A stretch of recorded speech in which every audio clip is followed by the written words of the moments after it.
So next we have to show that every permutation sigma belongs to Sn is a product of unique disjoint cycles. The proof of existence uses induction on the number of elements in M sigma. If the size of M sigma equal to 0, then sigma is a product of disjoint one cycles. Because size of M sigma equal to 0 means M sigma equal to empty. So sigma equal to identity map.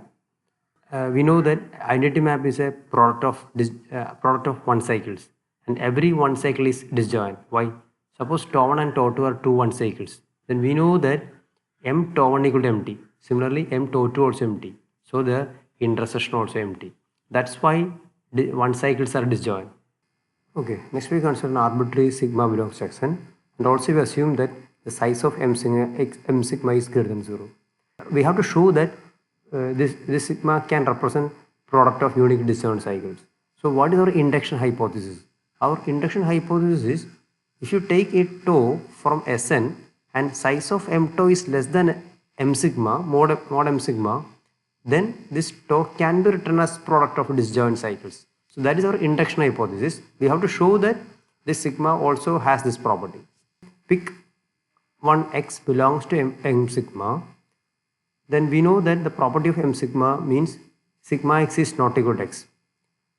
Next we consider sequence sigma raised to 0x. Sigma raised to 0x means x itself. Okay. Sigma raised to 0x, sigma square x, etc. Then we know that all these elements are element of Mn, right? And we have to stop when you encounter the first repetition sigma raised to kx. That means you can stop when sigma raised to kx is equal to sigma raised to jx for some j less than k, 0 less than or equal to j less than k. Okay, so our claim is j equal to 0. If j is not equal to 0, that means if j is greater than 0, then we have a contradiction. We know that sigma raised to n factorial of x is equal to x because n factorial is the size of this group. We know that g raised to order of g is always identity.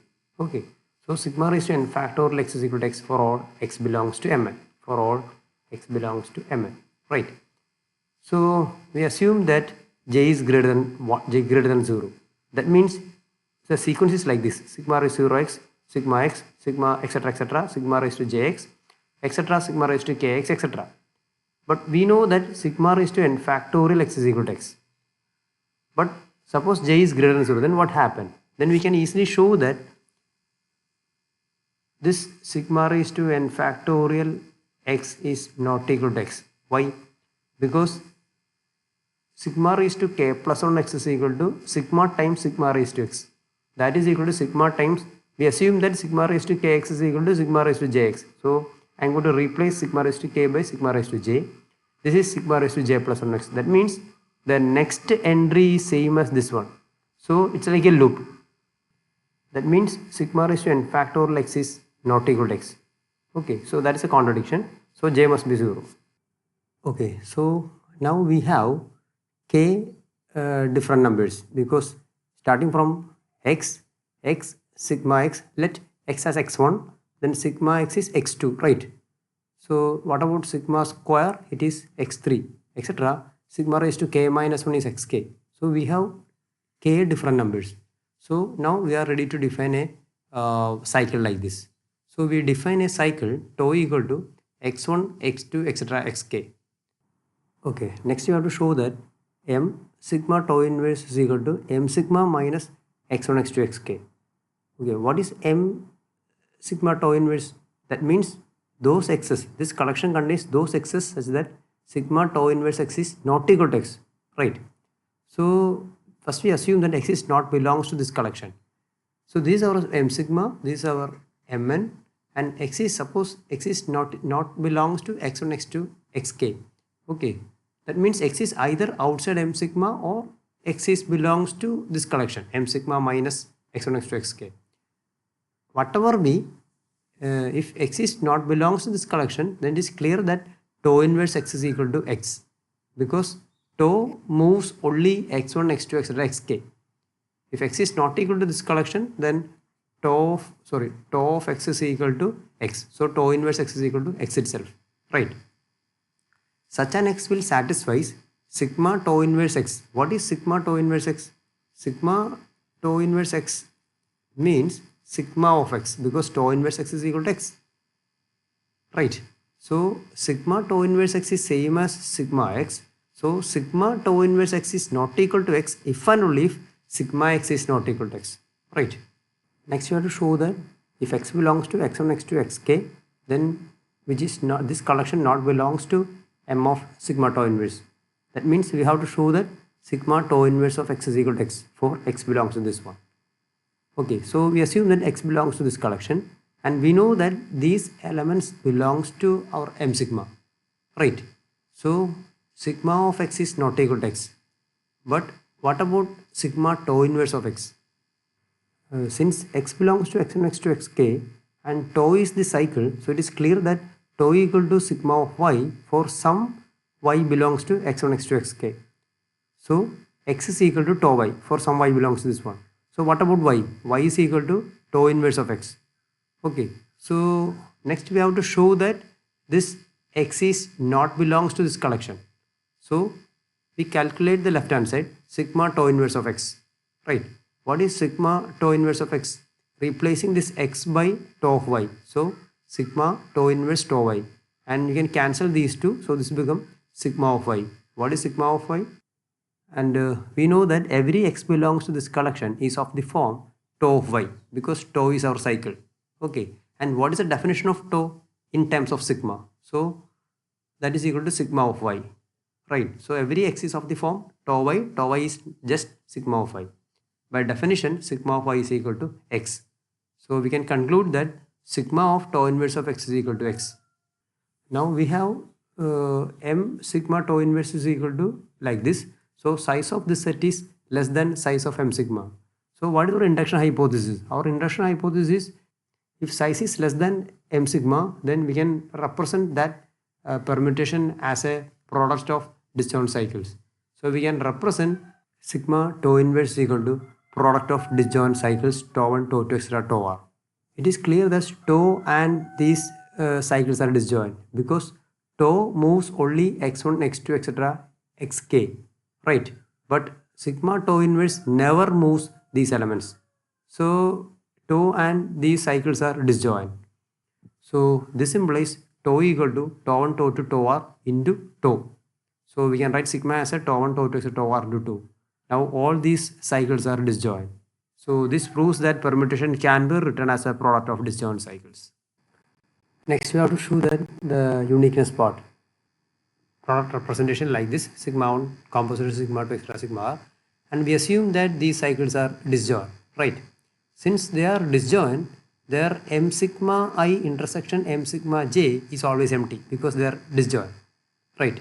And another important property is the m sigma is equal to union of m sigma i's.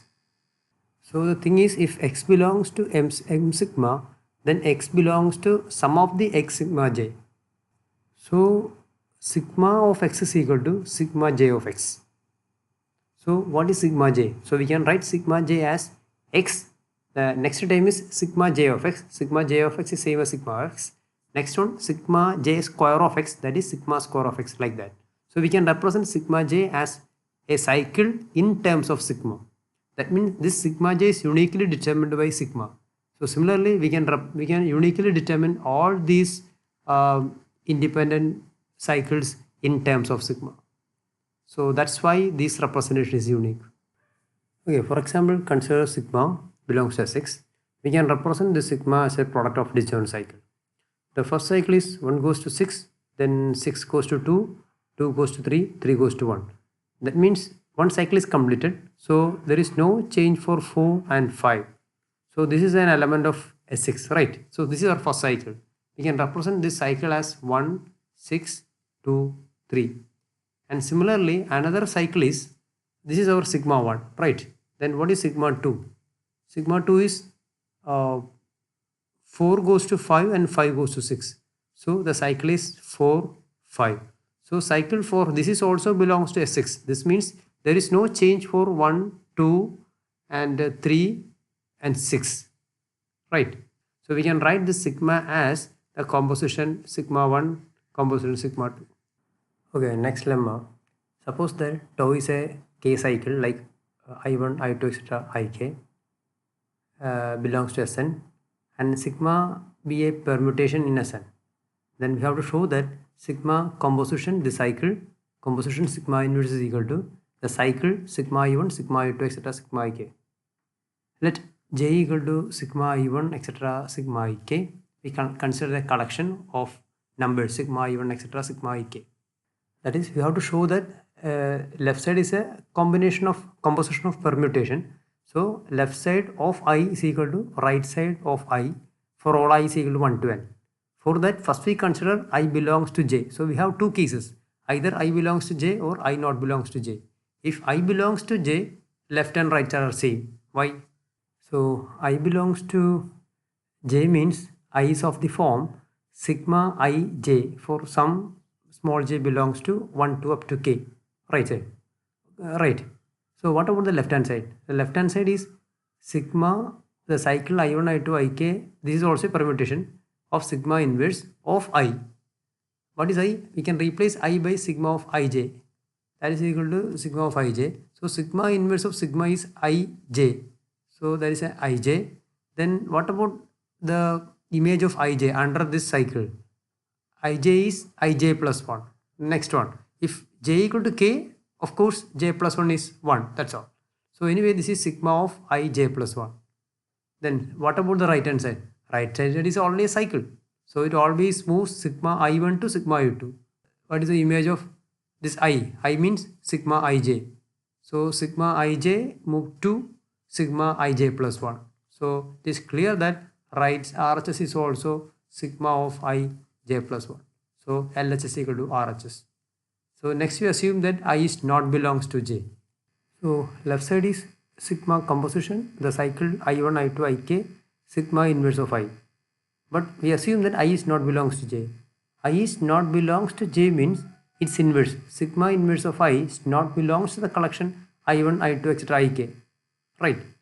So the advantage is under the cycle there is no change for sigma inverse of I. That means sigma of sigma inverse of I. So that is equal to I. So what is our right hand side? Right hand side is sigma I1, etc. sigma Ik of I. Okay. So there is no change for I under this cycle. Why? Because I not belongs to j. I not belongs to j means I is none of the sigma I1, etc. sigma Ik. So it is clear that there is no change for I under the cycle. So it is same as I. So left hand side is equal to right hand side. So that's why these two permutations are same.